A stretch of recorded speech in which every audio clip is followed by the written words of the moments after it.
kasih ya rekan-rekan wartawan dari ID.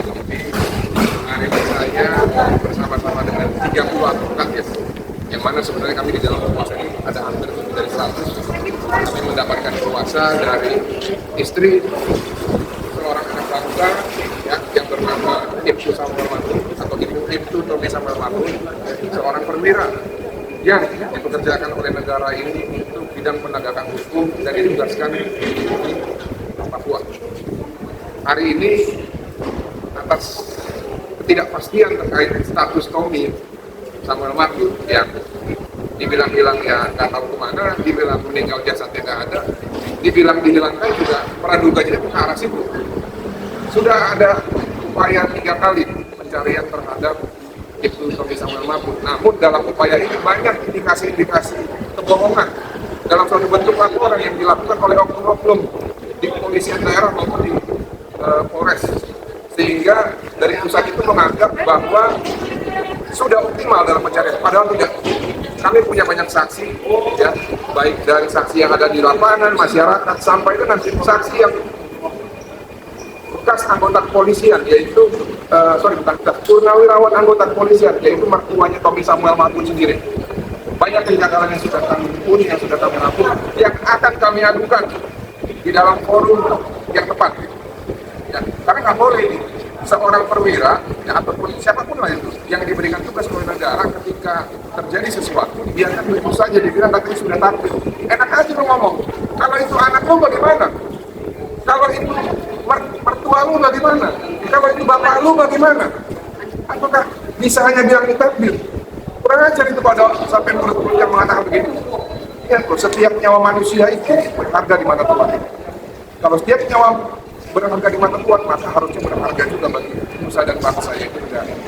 Nah, ini ada di samping saya sekarang istrinya Tommy, dan juga ada rekan-rekan, ada Bang Jelani, ada Bang Gading, ada Bang Nelson dan teman-teman yang lain, Bapak polisi, ya, dan Bapak Arigan. Ya. Mungkin boleh ditambahkan kepada dari APP sejauh ini penegakannya sudah sampai sejauh mana? Apa sebenarnya kendala disampaikan dari polisi? Saya sudah buat laporan, saya sudah masukkan laporan juga, tapi sampai sekarang laporan saya belum ada ditindaklanjuti. Atau saya tidak tahu ya ditindaklanjuti atau tidak, tapi belum ada informasi balik saya sampai hari ini. Makanya saya memutuskan bergabung dengan kuasa hukum supaya harapan saya bisa adalah tindak lanjut.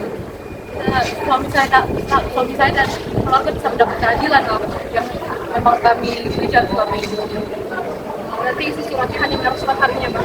nanti mungkin bisa dibacakan oleh Bang Jelani terkait permintaan kita ini, tiga permintaan kita kepada yang terhormat Bapak Listio Sigit Prabowo selaku Kepala Kepolisian Republik Indonesia, karena Bapak harus bertanggung jawab, Pak. Ini anggota Bapak, Pak. Ya.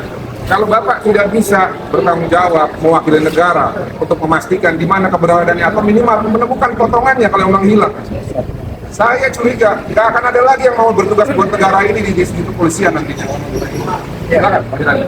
Oke, baik. Ini ada 3 poin yang akan kami sampaikan kepada Kapolri. Yang pertama, memerintahkan kepada seluruh jajaran Kepolisian Republik Indonesia melalui Bareskrim Polri untuk melakukan pencarian dan pertolongan terhadap hilangnya Ibtu Tommy Samuel Marbun dengan logistik serta tim yang lebih serius dan kompeten. 2. Membentuk tim pencari fakta terkait hilangnya Ibtu Tommy Samuel Marbun.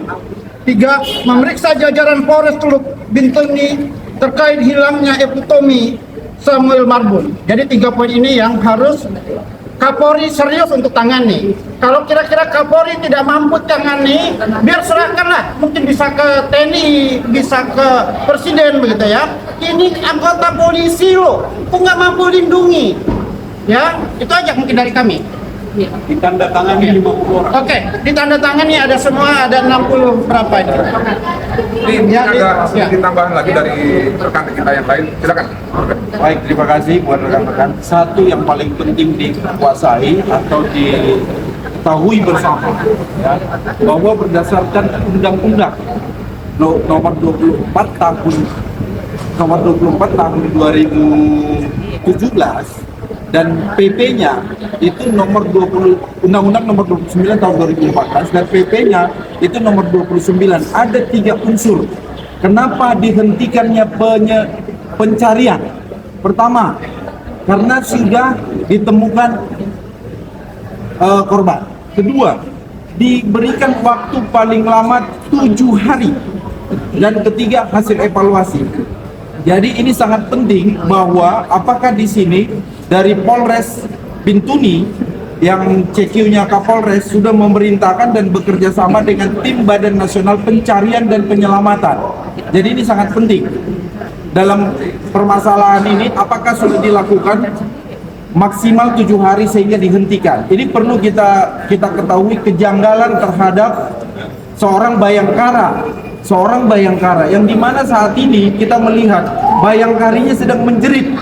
Nah, ini di mana tanggung jawab? Bagaimana dengan asas kemanusiaan yang diatur tentang undang-undang itu? Dan di sini negara bertanggung jawab untuk melindungi segenap bangsanya. Apalagi ini seorang putra terbaik bayangkara, yaitu almarhum Ibtu Tommy. Karena belum ada Bukan, karena belum ditemukan, artinya korban meninggal dunia atau hilang. Nah, ini dalam permasalahan ini adalah hilang. Jadi jasad atau Ibtu Tommy, seorang bayangkara, ini kita mau Bapak Kapolri benar-benar bertindak untuk mencari anggotanya, yaitu salah satu putra bangsa yang terbaik yang saat ini sedang kita perjuangkan. Ini ada sedikit tanggapan juga mungkin dari kawan saya ini, kebetulan putra daerah Papua Barat. Boleh bang.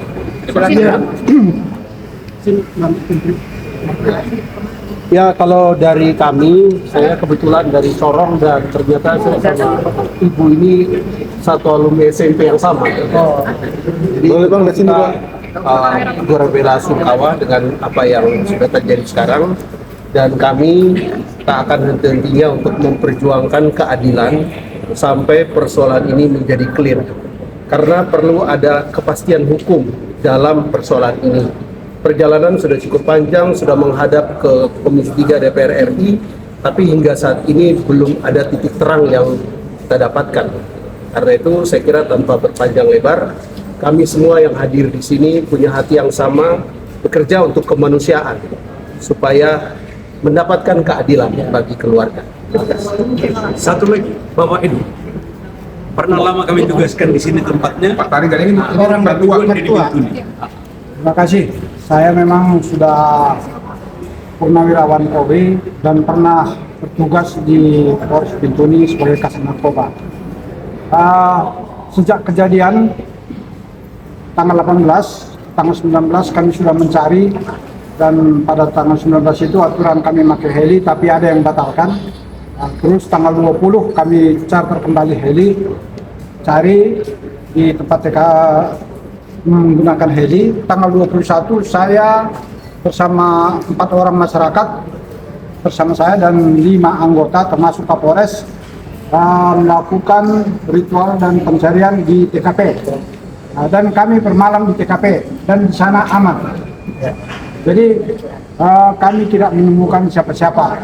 Yang jadi pertanyaan, besoknya Kapolres menyampaikan bahwa ada KKB 5 orang dengan senjata lengkap. Itu ada voice note-nya yang dikirim ke anak saya, dan anak saya tanya saya apakah betul itu ada KKB. Saya bilang tidak ada, karena saya tidak pernah melihat satu orang manusia pun di sana. Dan selama pencarian mulai tanggal 19 itu sampai dengan tanggal 31 belum pernah ada pencarian dilakukan di TKP. Dan kami sudah menyarankan kepada Kapolres supaya minta bantuan ke Kodim sama Basarnas, karena Basarnas tidak pernah melakukan pencarian ke TKP. Tapi Bapak Kapolres mengatakan belum ada yang datang bantuan itu. Setelah turun ke Bintuni tanggal 4 kalau nggak salah, saya ceklah ke Kodim. Anggota Kodim berikanlah surat permohonan bantuan, permintaan bantuan dari Polres ke Kodim yang ditandatangani oleh Bapak Wakapolres sebanyak 20 personil. Dan 20 personil itu sudah dikirim sama Dandim, yaitu yang diutus waktu itu yang dikirim adalah anggota 763 Brigade Batalion Brigade sudah datang ke Polsek Bintuni lengkap dengan peralatannya semua. Tapi kenapa bukan dikirim ke tempat kejadian ataupun posko 2 yang ada saya di sana sama Kapolres, tapi dipulangkan sama Kapolres? Terus saya tanya Kapolres, kenapa Basarnas tidak ikut? Tapi Basarnas bilang itu zona merah, Basarnas tidak berani. Setelah kami turun, kami suruh diwawancara sama salah satu media, wartawan, mengatakan kami tidak pernah diminta bantuan dari kepolisian ataupun memberikan kronologis kejadian supaya kami bisa menyiapkan peralatannya. Itu. Terus pencarian tahap 2 itu ada gangguan. Memang kita kirim 10 lompat, tapi dikirim 10 lompat, tapi ada gangguan lompat 1 pecah dari Batam. Pencarian ketiga yang seusianya menurut kami harus dilakukan pencarian di tempat TKP, dan menurut Kabasarnas waktu rilis kami menanyakan apakah ada pencarian di tempat TKP, tapi Kabasarnas bilang kami tidak melakukan pencarian di TKP, kami hanya di titik kuning, titik hijau sampai titik kuning. Begitu juga kami minta pada waktu itu olah TKP, kami minta siapa peran pengganti dalam olah TKP dan apakah ada dokumennya. Tapi itu juga jawabannya tidak ada, cuman diadakan rekonstruksi tapi di tempat lain. Setahu kami kalau olah TKP itu harus di TKP, tidak ada dialihkan kalau namanya olah TKP. Jadi karena inilah semua, maka kami terpaksa dengan kerendahan hati minta bantuan perlindungan hukum dan meminta bantuan hukum kepada bapak-bapak yang ada di sini. Saya kira itu. Kalau dari keluarga ada nggak Pak juga keterlibatan dari Kapolres dengan saya menaikkan pangkatnya juga? Melihat hal ini juga ada. Kami tidak bisa menduga-duga, tapi biarlah publik yang menilai. Karena Pak Kapolres dipromosikan juga waktu itu pada jadi Kapolres 8. Kalau Papua Merdeka waktu itu. Wadir ya. Sekarang jadi waduh. Terakhir, bagi Bapak alumni Akpol, tolong mari kita bahu-membahu membantu. Di mana saudara kita Akpol itu Tome Marbun 2017 dia. Mari sing-singkan Bayangkaramu supaya ini terselamatkan Indonesia dan Bayangkara di bumi Indonesia. Terima kasih. Terima kasih ya. Terima kasih ya. Selamat buat Aiman.